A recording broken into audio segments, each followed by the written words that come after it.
statement atau ide Bung Kodari itu berangkat kan dari dari satu premis bahwa Pak Jokowi dan Pak Prabowo ini mewakili kelompok yang tadi terpecah itu. Mungkin Pak Kodari lupa ya, bahwa begitu Pak Prabowo menyeberang ke kubu Pak Jokowi tidak lagi menjadi oposisi, itu ada kekecewaan besar dari mantan pendukung-pendukung Prabowo semasa Pilpres 2019.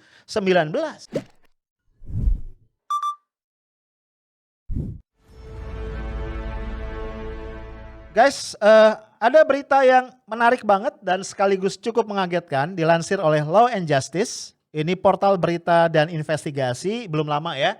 Pas kemarin, Jumat 18 Desember 2020. Judulnya, ketika Jokowi berpotensi 3 periode bersama Prabowo Subianto. Gua aja pas baca, what? Kaget gua.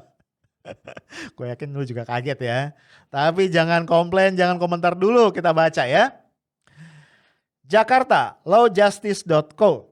Direktur Eksekutif Indobarometer Muhammad Kodari, M. Kodari ya, membeberkan penilaiannya terkait dinamika politik pada tahun 2021 setelah rampungnya gelaran Pilkada Serentak 2020 yang berlangsung di 270 daerah di Indonesia pada 9 Desember 2020 yang lalu. Salah satu kemungkinan skenario luar biasa yang dikemukakan Kodari adalah berduetnya Joko Widodo dengan Prabowo Subianto. Hehehe, ada-ada aja nih Bung Kodari ya. Kalau kata orang Sunda ayah-ayah wae. Kita lanjut ya. Jokowi memiliki kemungkinan menjabat sebagai presiden dalam 3 periode bersama Prabowo melalui amandemen Undang-Undang Dasar 45. Menjawab pertanyaan moderator tentang dinamika politik 2021 dalam webinar Foreign Policy Community of Indonesia (FPCI) yang bertajuk Indonesia's Economic and Political Outlook 2021 ya, Kamis 17 Desember 2020, Kodari menilai kondisi akan aman karena tidak ada peristiwa politik besar seperti Pilkada Serentak 2020. Are you sure? Menurut Kodari, kemungkinan di tahun 2021 akan ada pembahasan mengenai revisi Undang-Undang Pilkada dan Pemilu oleh DPR. Di mana isu yang akan dibahas diantaranya terkait kemungkinan akan diadakan lagi Pilkada tahun 2022 dan 2023, khususnya oleh partai-partai menengah dan kecil. Tapi menurut saya, kata Kodari ya, partai-partai besar seperti PDIP, kemudian Gerindra dan Golkar ada kemungkinan menolak, ungkapnya. Iyalah ya kan, mengganggu kemapanan ya. Penolakan 3 partai tersebut, kata Kodari, dengan syarat mereka sudah mempunyai rencana atau kesepakatan mengenai desain politik pada Pilpres 2024 yang akan datang. Nah, ini kita jadi paham ya kenapa beberapa pihak itu menyindir ya bahwa siapa yang akan menjadi presiden 2024 sebenarnya sudah disepakati nih katanya hari ini ya. Gue lanjut ya. Desain politiknya seperti apa? Ada beberapa kemungkinan, termasuk kemungkinan-kemungkinan yang ekstrem atau luar biasa jelasnya. Kodari menerangkan kemungkinan yang luar biasa itu setidaknya ada 2. Pertama, kemungkinan Joko Widodo maju presiden untuk ketiga kalinya. Tetapi kali ini dengan Prabowo Subianto sebagai wakil presidennya. Tentu saja hal ini memerlukan amandemen Undang-Undang Dasar 1945, bebernya. Kedua, lanjut Kodari, Prabowo maju sebagai calon presiden dengan wakilnya berasal dari PDI Perjuangan. Kemungkinan skenario pertama bisa saja terjadi untuk menciptakan stabilitas politik sekaligus menghindari pemilu yang mengerikan. Seperti pada Pilpres sebelum-sebelumnya, maksudnya mungkin 2014-2019 ya, yang melahirkan dikotomi cebong dan kampret, terangnya. Kodari menilai sosok Jokowi dan Prabowo merupakan representasi atau simbol dari pengelompokan di masyarakat Indonesia sedemikian hingga pada momentum Pilpres 2019 terlahir istilah cebong dan kampret yang bertahan sampai saat ini. Jika keduanya tergabung, maka tidak ada lagi dikotomi cebong dan kampret pada pemilu yang akan datang. Imbus sarjana psikologi UI dan master ilmu pemerintahan Essex University Inggris itu. Maka kemungkinan semacam itu bisa saja terjadi, yaitu demi menjaga stabilitas dan menghindari pemilu presiden yang mengerikan, di mana terjadi pembelahan seperti halnya cebong dan kampret di Pilpres 2019, tuntasnya menjawab moderator. Oke, guys. Komentar gua. Kodari, dasar. Baik, guys, kita coba analisis ya berita yang dahsyat ini. Kalau gue ditanya sebagai jurnalis maupun sebagai sosiolog, gue nggak setuju sama pendapatnya Kodari. Kenapa begitu? Pendapatnya Kodari ya tentang tadi possibility Jokowi berpasangan dengan Prabowo Subianto di Pilpres 2024 ya. Dengan tadi catatan Undang-Undang Dasar Negara Republik Indonesia diamandemen terlebih dahulu sehingga memungkinkan presiden 3 periode. Itu kan reasonnya adalah tadi untuk mengakhiri dikotomi masyarakat tadi ya yang disimbolkan dengan cebong dan kampret ya. Yang ini lahir pasca yang menguat ya pasca Pilpres 2019 walaupun pemanasannya sudah ada sebelum-sebelumnya. Kenapa gue bilang gak setuju? Kenapa gue bilang gue gak sependapat? Kita lihat dari beberapa reason. Pertama ya, kita memang sepakat ya ada persoalan besar dalam sosiologis masyarakat kita hari ini, yaitu tadi keterbelahan. Sampai-sampai Bung Rocky Gerung menyebutnya sebagai divided nations. Nah, tapi sebelum kita terburu-buru menyajikan solusinya, ini kan Bung Kodari menawarkan tanda kutip kemungkinan solusi ya. Menurut gua kita mesti analisis sebabnya. Ya. Gua melihatnya lebih substantif ya. Menurut gua persoalan mendasarnya kan gini, di masa presiden sebelumnya kan kita Pilpres pertama di mana presiden dipilih secara langsung itu Pak SBY. Ya. Di masa sebelumnya, di masa SBY, keterbelahan itu nggak ada. Ya, ada dinamika, ada gejolak itu wajar ketika Pak SBY berhadapan dengan Bu Mega misalnya. Ya, dinamika itu ada, tapi tidak sampai terbelah kemudian itu berlanjut terus gitu setelah Pilpres selesai bertahun-tahun kemudian. Nah, kita perlu belajar apa yang berbeda. Apa yang berbeda di masa Pak SBY dengan di masa Pak Jokowi memimpin.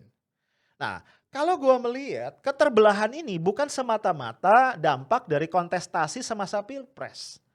Tapi sesudahnya. Kalau gue agak curiga ya, namanya jurnalis harus curiga ya kan. Kalau enggak kita nggak nulis berita, kita nggak nulis opini. Sosiolog pun begitu, punya yang namanya sociological imagination. Kalau ada sebuah fakta kita bertanya di balik itu ada apa. Nah, gue agak curiga bahwa memang ada upaya-upaya khusus untuk memelihara keterbelahan itu. Ya bukti yang nggak bisa dibantah misalnya tiba-tiba saja kita melihat peran buzzer itu begitu dominan. Dan tugasnya satu, dengan semangat luar biasa menggebuk suara-suara kritis. Itu. Ya, belum lagi penyematan stigma radikal dan lain-lain, perusak negara. Belum lagi klaim saya NKRI, saya Pancasila dan orang-orang yang kemudian mendefinisikan memaknai Pancasila dengan cara yang berbeda itu dianggap musuh. Orang-orang yang kritis dianggap tidak NKRI. Nah, ini persoalannya menurut gua. Dan solusinya nggak semudah kemudian Pak Jokowi kita pasangkan dengan Pak Prabowo. Emang dikira masalah itu selesai? Enggak. Jadi selama ketidakadilan sosial, ketidakadilan dalam politik yang kemudian juga didasari dengan ketidakadilan ekonomi dibiarkan, dipelihara, ya akan terjadi terus. Gitu. Ya, ini notes gua ya terhadap idenya Kodari. Jadi idenya ini tidak atau pemikirannya, statementnya tidak menyentuh akar persoalan. Ya, itu yang pertama. Yang lain lagi yang pengen gue jadikan catatan penting untuk dipertimbangkan oleh Bung Kodari adalah statement atau ide Bung Kodari itu berangkat kan dari dari satu premis bahwa Pak Jokowi dan Pak Prabowo ini mewakili kelompok yang tadi terpecah itu. Mungkin Pak Kodari lupa ya bahwa begitu Pak Prabowo menyeberang ke kubu Pak Jokowi, tidak lagi menjadi oposisi. Itu ada kekecewaan besar dari mantan pendukung-pendukung Prabowo semasa Pilpres 2019. Ya termasuk emak-emak ya yang berpanas-panas, berkorban, menyediakan makanan, berkontribusi dalam kampanye yang begitu panjang tak kenal lelah. Itu kecewanya dahsyat luar biasa. ya. Sehingga mereka tidak lagi melihat Prabowo sebagai simbol dari kelompok mereka. Apalagi simbol perlawanan terhadap rejim, simbol oposisi. Jadi Pak Prabowo sudah terlepas ikatannya dengan kelompok oposisi. So, mengawinkan Prabowo dengan Jokowi, dengan pasangan presiden dan wakil presiden, menurut gua kosnya mahal. Tadi amandemen Undang-Undang Dasar yang itu benefitnya kayaknya hampir nggak ada. Bahkan bisa menimbulkan persoalan-persoalan baru gitu ya. Jadi ini kayaknya Kodari ini agak halu ya. Tahu halu nggak sih? Halu itu kalau itu bahasanya anak-anak ini ya milenial atau anak zilenial ya. Halu itu artinya halusinasi. Nah, kenapa kita tidak berpikir solusi-solusi yang lebih mendasar, ya? Solusi yang lebih mendasar. Menurut gua, kenapa harus undang-undang dasar, harus konstitusi yang dikutak-atik? Ada cara yang jauh lebih sederhana, jauh lebih murah.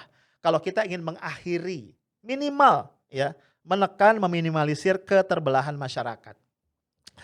Memang ada tadi gue bilang perasaan ketidakadilan dan lain-lain ya yang menciptakan dikotomi itu. Tapi juga ini secara sistemik kemudian digongkan oleh apa? Oleh sistem pemilu kita. Ya sistem pilpres kita paling tidak. Termasuk juga pemilihan-pemilihan kepala daerah. Kenapa? Ada threshold. Ada presidensial threshold 20%. Ya. Jadi calon presiden dan wakil presiden itu hanya bisa diusung oleh partai politik atau gabungan partai politik yang minimal memiliki 20% suara di parlemen. Begitu kan? Ini yang terjadi. Nah, menurut gua ini agak-agak apa ya? Agak-agak absurd. Ya, ini udah dibahas banyak ya. Bahkan Bung Rizal Ramli dan Refli Harun sudah mengajukan uji material ke MK ya. Ini masih berlanjut ya, bakal panjang, gue juga nggak tahu endingnya kapan. Nah, kenapa gue bilang ini absurd? Coba kita pikirin logikanya. Apa hubungannya antara pilpres dengan parlemen? Ya, karena kita bukan menerapkan sistem pemerintahan parlementer. Kita ini presidensial ya, bukan parlementer. Jadi mestinya nggak usah dikaitin. Apalagi mulai tahun 2009 kemarin, ya 2009 ya kalau nggak salah, apa 2019? Itu pemilu presiden 2019 kalau nggak salah. Pemilu presiden dengan pilpres itu dilakukan pada tanggal yang sama. Nah, ketika dilakukan pada tanggal yang sama, akhirnya apa? Kita menginduknya kalau tadi ada presidensial threshold, menginduknya ke pemilu sebelumnya, kan tidak relevan. Ya. Nah, kita lihat yang lebih substantif, apa dampak threshold itu? Dampak threshold tadi jelas. Jumlah pasangan yang akan maju dalam pilpres itu most probably ya 2 saja. A melawan B. Ya, ini yang terjadi kemarin. Ya, Pak Jokowi Ma'ruf Amin melawan Prabowo Sandi, kan gitu ya. Nah, kalau thresholdnya dipertahankan, kemungkinan besar akan senantiasa terjadi tahun-tahun berikut. Dan ini menurut gua berkontribusi luar biasa terhadap keterbelahan masyarakat. Akhirnya masyarakat akan terdikotomi menjadi kelompok pendukung A dan kelompok pendukung B. Dan sangat mungkin ketika A berkuasa, dia akan melestarikan ini. Melestarikan keterbelahan ini sebagai apa? Sebagai modal untuk running pada pilpres-pilpres berikutnya. Nah guys, ada banyak kerugian ya kalau threshold ini dipertahankan. Apa kerugiannya? Kerugiannya adalah kemudian kita nih sebagai masyarakat, sebagai rakyat Indonesia tidak memiliki stok pilihan ya. Pilihan pemimpin nasional yang memadai. Maka nanti akan lahir kredo 4L kan. Lu lagi, dia lagi, dia lagi, dia lagi. Ya karena cuma 2 pasang. Padahal begitu banyak anak-anak bangsa yang menurut gua itu sangat capable. Tapi sayangnya mereka itu nggak punya perahu yang bisa digunakan untuk maju dalam pilpres. Nah ketika tadi cuma ada 2 calon misalnya. Ini rentan banget. Rentan apa? Rentan dibeli sama cukong. Ya. Lo paham ya logikanya ya. Ada threshold sehingga mau gak mau ya paling banter 2 begitu. Akhirnya apa? Cukong itu akan bayarin dua-duanya. Sehingga siapapun yang kemudian maju ya gua gak tahu deh tuh. Mengabdi pada rakyat atau mengabdi pada yang bayar. Ya kan karena lagunya kan maju tak gentar membela yang bayar. Katanya. Nah tapi bayangin. Kalau misalnya threshold itu dicabut guys, maka akan banyak orang maju berbondong-bondong dan pilpres itu akan menjadi tanda kutip jauh lebih murah.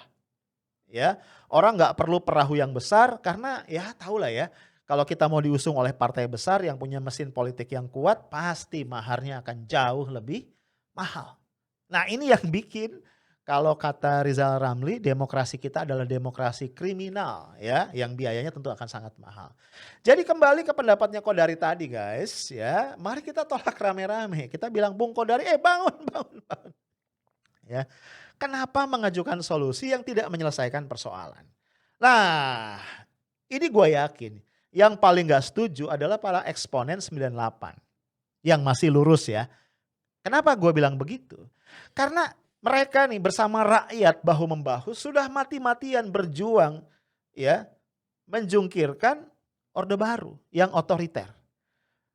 Ya kita tahulah bahwa ya 6 tahun terakhir ini kita mengalami kemunduran di dalam kualitas demokrasi. Kita merasa walaupun agak sulit kita buktikan ya, kita merasa bahwa otoritarianisme itu menguat. Ya, presiden 2 periode aja itu otoritarianisme menguat. Enggak sepenuhnya salah presiden.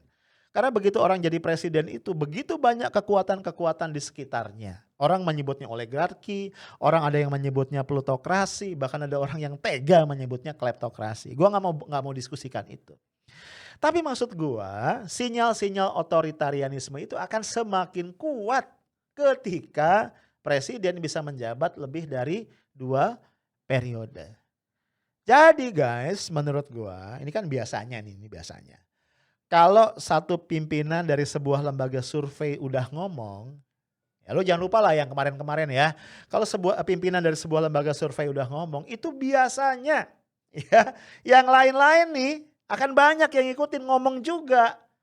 Kontennya senada, idenya sama walaupun bungkus dan bahasanya, diksinya akan berbeda. Intinya sama, membuka jalan ke arah tadi presiden 3 periode. Nah, demi kebaikan bangsa dan negara, agar Indonesia tidak kembali terjerumus ke dalam lubang yang sama yaitu otoritarianisme, mari sama-sama kita katakan tidak pada jabatan presiden 3 periode. Menurut gua sekali lagi 2 periode cukup untuk menunjukkan, membuktikan kapasitas seorang presiden. Saatnya kita berikan kesempatan kepada putra-putri terbaik bangsa untuk membuktikan dirinya. Kita berikan panggung untuk memimpin negara. Karena sekali lagi kita tidak boleh mentolerir upaya-upaya untuk menjadikan jabatan-jabatan publik sebagai alat untuk memenuhi kepentingan dan interest pribadi. Nggak tahu ya, gue secara pribadi itu ngerasa ketika orang terlampau lama dalam sebuah jabatan, mungkin di awal dia idealis, tapi godaan-godaan yang lain itu akan selalu menguat bersamaan dengan bertambahnya waktu dia berada dalam jabatan itu. Jadi sekali lagi mari kita bangunkan Bung Kodari, Kodari lo bangun, jangan halu, jangan mimpi. Itu aja yang mau gue sampaikan, stay tough, smart and professional. Assalamualaikum warahmatullahi wabarakatuh.